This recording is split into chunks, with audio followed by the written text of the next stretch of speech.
Hi, I'm Kayla Reagan. I'm in Los Angeles at Calhoun Studios. Very beautiful. My dear friend Graham. This is his place. Very lucky to be here today. I mix music. That is my bread and butter. Yeah, so I'm classically trained. I started on violin when I was 7, switched to viola when I was maybe about 10 years old, and that was my main instrument. And it was actually, not exaggerating, my whole life. Practiced for hours and hours every single day. Being a violist and having my ear primed as a viola player and being literally since I was a child, used to fitting in the gaps and finding the inner voice and being that inner voice. I think that's how you're supposed to listen as a mixer. And then ended up going to music conservatory for viola performance, took an elective for music technology, ended up adding on the major, got obsessed with reverb, got obsessed with the ARP 2600, had to take the required studio recording class for that major. And I liked that. I was also doing live sound for my work study job, so I kind of knew the basics of signal flow, cables, microphones, etc., EQ compression. And the professor was like, this is the example of what you're supposed to do. And I was like, okay, guess that's what I'm supposed to do. I guess I know what I'm doing. And I didn't know what I was doing, but I just knew that I liked what I was doing. And I would beg my friends to let me record their bands. I honestly, I don't like recording at all. In fact, I would use the H word about it. I kind of hate it. I find it to be very boring. I have no patience for it. I don't like setting up microphones. I don't even like microphones, honestly. I'm joking. But yeah, that was never where my interest laid, but I would beg my friends to let me record their bands just so that I could have new practice material. Moved to LA when I graduated in 2020, so very bad time. It was so COVID, it was really bad. Eventually got a mix assistant job, was there for about 1.5 years, met a couple people, and then have been freelance ever since. It is interesting how there's pretty much no girls who do my job, but here we are now. I get to wake up, I get to mix music for my favorite artists, and I love living in LA, I love LA. It's beautiful, it's so big, there's endless things to explore. But yeah, it was not a good time to move here, 2020. I think it's an extension of production mixing. I'm just trying to make someone sound more like themselves and make the song be heard. I'm not trying to impose anything upon it. I'm just trying to be delicate and fragile. And I guess an approach that I have is I will not mix a song until the stems sound exactly like the rough mix, because I can't start anywhere else. Everything has to be wet. Send me dry vocals. Sure, I won't use them unless it's an emergency. Yeah, it just has to be an extension of what was already there. And that's the aim of mixing. It's like painting. Every sound has a color. Every color makes up the piece of art. It has to feel right. And when it's done, you feel it. It's in your heart, in your body. The second I feel any ego creeping, then that's when I need to take a break and humble myself in some way. But yeah, I have some really unorthodox approaches. That's for sure. And I take it really far. I dress up for the song. I tailor my morning to the song. I write out a vow to the song. I have to shed my ego. That's the approach. And listen with my heart and respond. I call it method mixing. It's I have to go into the character of the song. Aux, all music. Master. I'm really OCD control freak about how stuff has to be laid out. Everything has to be a color. I write down in the comments what the sound is because none of the tracks are named right. I bake stuff together. I repair, and then I can start. There's a lot of cleaning that always has to be done before I can start so that it can be pure and I can just respond.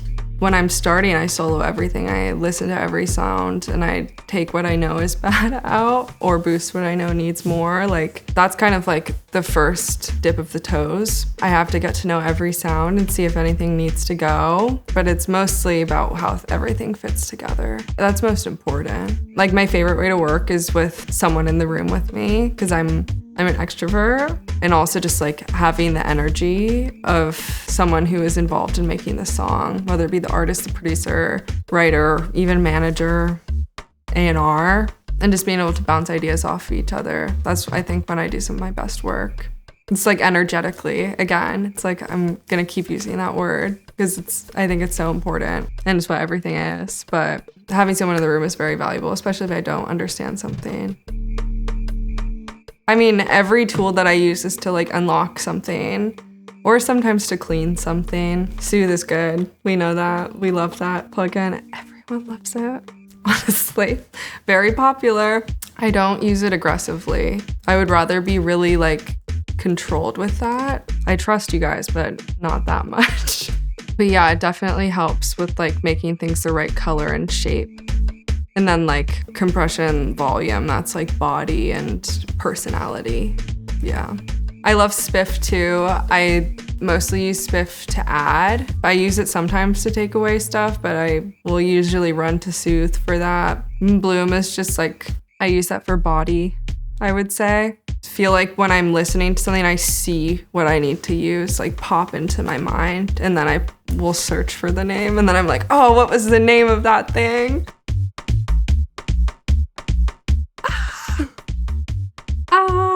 I'm like, a little bit of Soothe, please. Like disgusting frequencies that don't belong there. I mostly use it on vocals. I don't use it on the master. Sometimes I'll use it on a guitar and like the low mids, but it's mostly used on vocals for me. I love the factory default on Spiff on the master. Sounds good, try it. It rocks.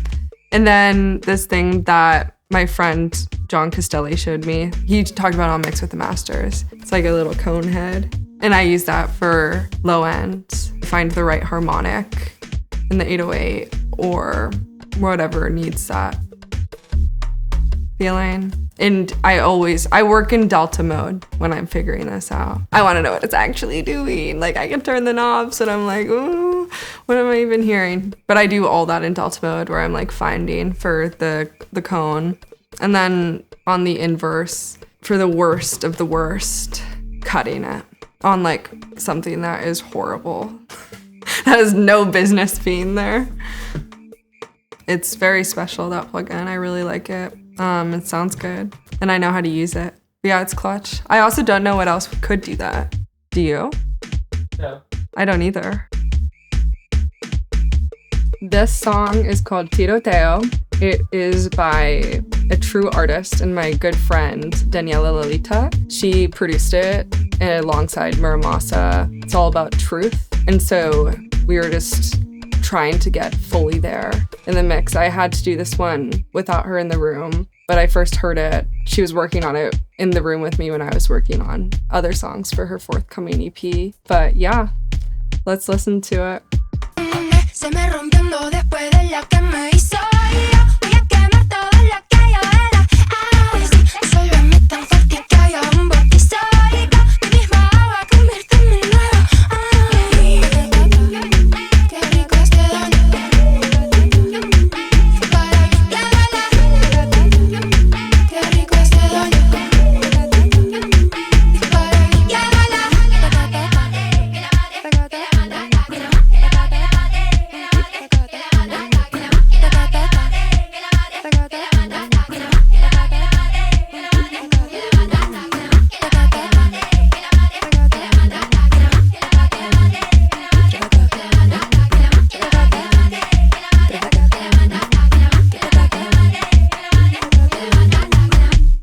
Pretty crazy, huh? So Daniela and I were thinking about caterpillars and how they completely unbecome a caterpillar before they can become a butterfly. So that was kind of a good analogy for this song. It was definitely like a good rough mix, very more of like an underworld vibe energetically to where we landed. We landed in more of like anthem-y, like war chant vibe. But yeah, this song is all about truth and becoming and kind of like a bad bitch anthem. Can I say that? There's basically like no instruments. Daniela is the instrument. There's one synth and a couple sound effects. But besides that, it's like drums, bass, which is heartbeat, you know, and then Daniela like is the instrument. All the orange are just ad-libs. So interesting just to listen to the ad-libs, honestly. Like, it's a whole world. It's like you're the size of an ant. That's what it's like when you just solo the ad-libs. Let's see what that's like.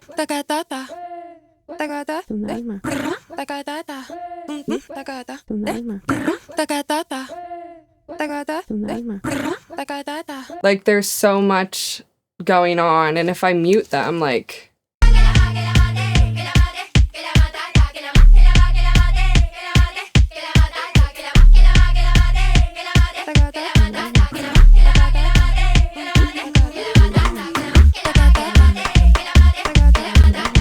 it's like the bridge between the drums and the voice, functioning as an instrument, as a percussive element. They're so important. We ended up boosting some of them like 9 dB, no holding back. Yeah, so when there's so much stuff going on, I feel like if you're not listening with your heart, that can be pretty overwhelming. But when you really listen, you realize that this song is like a living, breathing organism. Honestly, Daniela like did a really good job of locking everything in kind of volume wise with the like drums and stuff. No crazy volume changes needed, just kind of sculpting. And like I remember I listened to the drums, I soloed them all and kind of found the right color for each of them and like figured out what was taking up space in the wrong place and carved out some EQ for that, you know, that was on the low pluck sound, this low pluck, but like just like lots of like clearing out space, kind of. All the levels for the most part in the instrumental were pretty locked, so I didn't have to do much, just kind of got to color stuff. It's like me with my little coloring book is the song, you know? I wrote out a vow before I mixed this song. I said I will honor source, I will follow my intuition, and I will mix with my heart, or I'll listen with my heart. Signed it, dated it. And I was talking to Daniela this morning and I was like, is there anything like you want me to mention today? And she's like, yeah, just talk about how this song is all about following source and like intuition and listening to yourself. So it's just like stuff like that. We're just like so in tune with each other. I didn't feel confused for a second with this song. It's like brutal almost also. It's not delicate. This is the factory default preset. Didn't change anything besides how much of it. 19%. Listen to it. Sounds so good.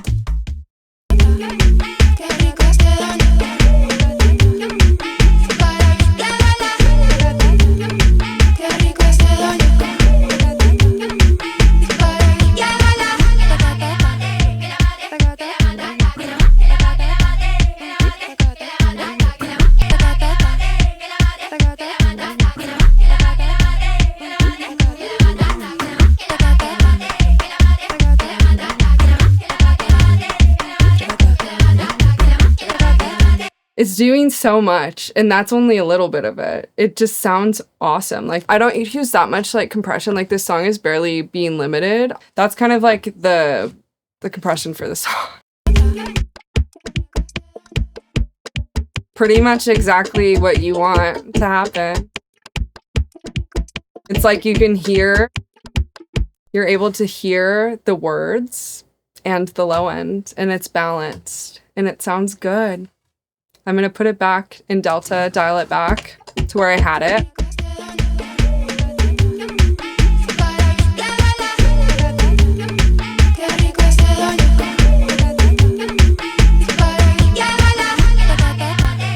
It's just doing so much. It's like bringing out all the right little things, and I love the factory default preset. I use it all the time. It's like I always try it. It's in my template. It rocks. And then another one, this one is a Castelli trick. I'll show you in Delta because it doesn't make sense in any other way. I was talking about this earlier. I found the right harmonic. It's right here. It's, what is it? 174. Sharp, sharp, sharp, everything. Everything at that frequency. Boost, cone head.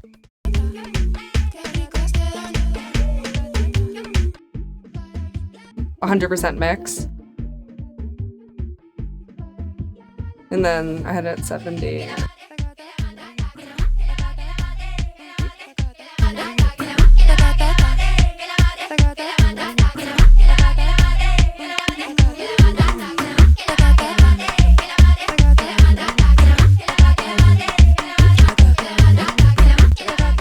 That is giving the excitement of the low end. Do you guys agree? Like, that's like doing so much of the song. Let me know in the comments. I love doing this when it's necessary. It's not always necessary. Like, every song's gonna be different, but it worked really well here. You have to listen in Delta mode and select everything and slide it around until you find the one. And even one frequency off will be the wrong harmonic. You have to get it right there. And then it really does so much, but I always will tread lightly. Like, it sounds kind of crazy if you go too hard. So here is the rough mix.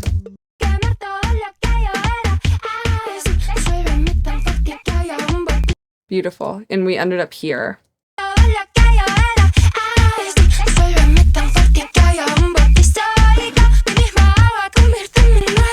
It feels more focused. I think that was kind of a feeling, and like more like of a warrior song, because this is a warrior song. It's a warrior anthem. You have listened to Tiroteo by Daniela Lalita, produced by Daniela and Mura Masa, mixed by me. That was really fun. I loved that. I'm Kayla, by the way. Kayla Reagan. Where am I? Calhoun Studios. Pretty cool.